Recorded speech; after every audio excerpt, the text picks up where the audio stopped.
میں نے کچھ لوگوں کو دیکھا ہے اگر کوئی نیک کام کر لیتے ہیں نا تو پھر وہ کہتے ہیں چونکہ میں نے کیا لہذا ساری دنیا فوراً یہ کرے. آپ یہ کیوں نہیں سمجھتے کہ رب نے آپ کو توفیق دی ہے تو آپ عاجز ہو جائیں اللہ کے بندے, آپ عاجزی اختیار کریں. وہ کہتے ہیں چونکہ میں کرتا ہوں لہذا میں اب اتنا بڑا آدمی ہوں تو فلانے بندے تو ٹھیک ہی نہیں.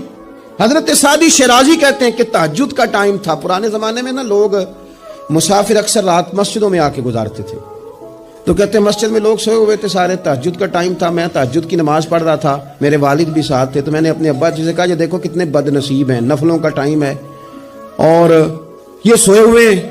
تو فرماتے ہیں میرے والد کہنے لگے کاش تو بھی سویا ہی رہتا, لوگوں کے کپڑے تو نہ پھاڑتا.